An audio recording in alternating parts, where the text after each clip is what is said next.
देखिए सेक्टर 3 में जो दयाजी महाराज की मूर्ति प्रतिष्ठित की गई और उसके बाद सर्व समाज और जाट समाज के नौजवान आरएलपी के कार्यकर्ता तमाम लोग वहाँ पहुँच गए थे और मैं दिल्ली था और मैंने इनको संयम बरतने की बात की। संयम भी बता और मुलजिम पकड़ने की पहली मांग थी, मुलजिम पकड़ा जाए, इनके खिलाफ अपराधी दर्ज नहीं और FIR 3-4 इसमें दोबारा ऐसी घटनाओं की पुनरावृत्ति राजस्थान में कर नहीं हो। ये कानून भी राजस्थान की सरकार बनाए। ये प्रमुखता से मुद्दे किसी की भी आस्था किसी समाज के लोग देवता कोई तो सबके होते हैं, लोग देवता एक समाज के नहीं होते, सबके होते हैं किसी के प्रति। और मैं धन्यवाद उन तमाम समाजों को दूंगा जिन्होंने इस मामले के अंदर आंदोलन किया शांतिपूर्ण तरीके से। और कुछ वार्ता हमारी चल रही थी, वार्ता भी होगी, लेकिन वार्ता के दरमियान कन्फ्यूजन पैदा हुआ, उसकी वजह से पुलिस को बल प्रयोग करना पड़ा। हमारे कुछ बच्चों की चोटें भी आई, वो बात हमने सरकार से भी करी है। और ये नौजवानों के दबाव का ही परिणाम था कि राजस्थान सरकार के मंत्रियों को थाने आना पड़ा समझाइश करने के लिए। ये नौजवानों की जीत है और ये दयाजी महाराज का आशीर्वाद है कि बच्चे और सर्व समाज उनके लड़ रहे थे। कल मेरा भी वहाँ जाने का प्रोग्राम, वैसे तो मामला समाप्त हो गया, मुलजिम पकड़ा गया, इनको सबको रिहा कर दिया गया और कोई मुकदमा भी दर्ज नहीं करेंगे। जैसे कमिश्नर साहब से बात हुई हमारी और सरकार से भी बात हुई और मंत्री लोग भी आते और बात करके गए। तो मैं इसके अंदर पूरी जीत, इनके संघर्ष की जीत, इन्होंने मौके पर जाके लड़ाई लड़ी, संघर्ष किया और अन्याय के खिलाफ हमें हमेशा लड़ते रहना, ये बात मैं हमेशा नौजवानों को सीख देता रहता हूँ। और आगे भी हम अन्याय के खिलाफ राजस्थान में लड़ते रहेंगे। लोकसभा चुनाव के बाद पेपर लीक की जो घटनाएं राजस्थान के अंदर हुई, दूसरे जो कानून व्यवस्था के उनको लेके बड़े आंदोलन राजस्थान के तरफ करेंगे।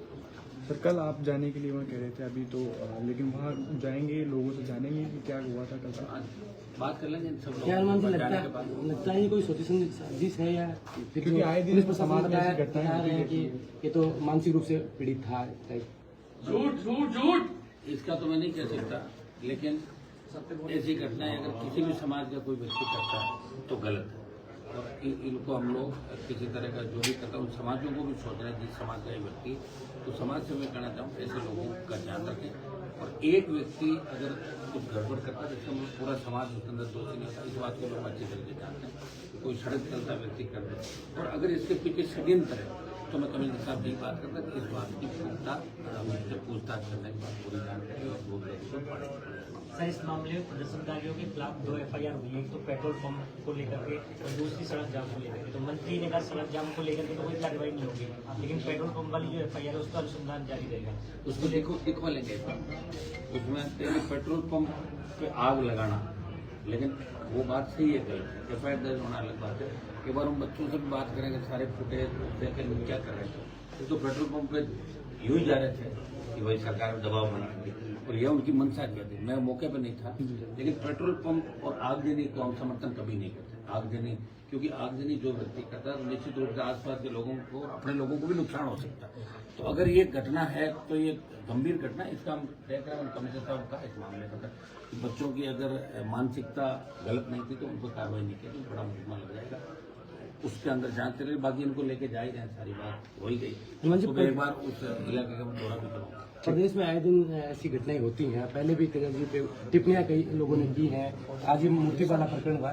क्या कानून व्यवस्था में ऐसे सुधार किए जाए कि ऐसी घटनाएं पुनरावृत्ति नहीं हो? कानून व्यवस्था तो 1980 से लेकर अभी तक एक बार कांग्रेस है, एक बार बीजेपी, यही हालत है राजस्थान में। जब तक से कोई पार्टी नहीं बनेगी, और हमें तो दिल्ली में लोग ये और कहते हैं कि साहब आपका कैसा प्रदेश है राजस्थान, गुजरात हो, तीसरी ताकत ही खड़ी नहीं आती।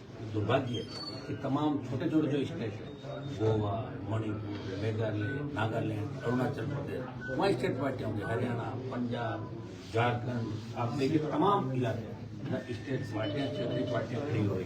लेकिन राजस्थान में 70 साल में क्षेत्रीय पार्टी खड़ी, क्षेत्रीय पार्टी खड़ी होकर सत्ता में आती है या बराबर से विधायक, तो दोनों पार्टियां जो बराबर की होती है उनको अंकुश लगाया जाता है। उनको पता है जब कांग्रेस लोग बीजेपी से मिले, अभी उपचुनाव के अंदर कांग्रेस पार्टी ने बीजेपी के हिसाब से टिकट देके अपनी पार्टी की जमानतें जब्त कराई, सब जब कांग्रेस बीजेपी का मिला जुला कर राजस्थान के अंदर चलता है, तो उसका खामियाजा राजस्थान के नौजवानों को सर्व समाज को भुगतना पड़ेगा। अभी से तैयारी हम करेंगे, 28 का जो हमारा मिशन है उसको हम पूरा करें और राजस्थान 28 में रहेगा। भेड़ मुक्त राजस्थान, अपराध मुक्त राजस्थान, कर्ज मुक्त किसान, टोल मुक्त राजस्थान और तमाम जो लोग हैं वो खुशी से राजस्थान जाते रहे। तो हमारे सपनों का राजस्थान था। जब विश्वविद्यालय के अंदर पढ़ते थे तो बाहर से हजारों बच्चे, विदेश से बच्चे विश्वविद्यालय के अंदर एडमिशन लेने के लिए आते हैं। हमारा मेयो अजमेर का और जो वनस्थली दूसरे ऐसे सैकड़ों राजस्थान के स्कूल थे जहाँ बाहर से बड़े लोग अपने बच्चों के एडमिशन कराते थे, लेकिन अब इसलिए नहीं कराते कि गैंगवार की घटनाएं हो रही है, आए दिन जिस तरह की गुंडागर्दी हो रही है, जिस तरह ड्रग्स पंजाब का कंपटीशन राजस्थान कर रहा है, ड्रग्स में नौजवान बर्बाद हो रहा है, तो लोग राजस्थान की बिगड़ती हुई कानून व्यवस्था को लेकर अपने बच्चों के एडमिशन यहाँ नहीं कराना चाहते। राजस्थान के माथे पर जो एक कलंक लगा है उसको हम मिलकर धोएंगे और नया राजस्थान बनाएंगे। मुख्यमंत्री को भी बार बार जेल से धमकियां मिल रही है। मुख्यमंत्री जी तो है या नहीं पता ही नहीं चल रहा और नए विपक्ष है। ऐसी सरकार, मुख्यमंत्री के आवास को साइबर अटैक ऐसी सरकार जिसमें निष्पक्ष नए विपक्ष, ये पहली बार देखने को मिले इतिहास के अंदर। हाँ जी, एक यूपीएससी के छात्र की जो हत्या हुई थी गुजरात के अंदर, राजकुमार जाट की जो हत्या हुई है 1 तारीख को प्रदर्शन है उसको लेके लोकसभा सबसे पहला ट्वीट ही आपने देखा होगा देश के अंदर, शायद मैंने किया और उसके अंदर हम प्रयास करेंगे उस मामले को सीबीआई सौंपा जाए। गृह मंत्री प्रधानमंत्री से भी मिलेंगे उस मामले में, दोबारा पार्लियामेंट के अंदर उठाएंगे और मैं स्वयं गुजरात उस मामले पर समझाऊंगा। आवश्यकता पड़ी तो जंतर मंतर पर भी बड़ी रैली हम आने वाले समय करेंगे। राजकुमार जाट के परिवार को भी न्याय दिलाएंगे। उसकी हत्या के पीछे जो लोग हैं, जो बाहुबली है, वो सब सलाह को हनुमान बेनीवाल।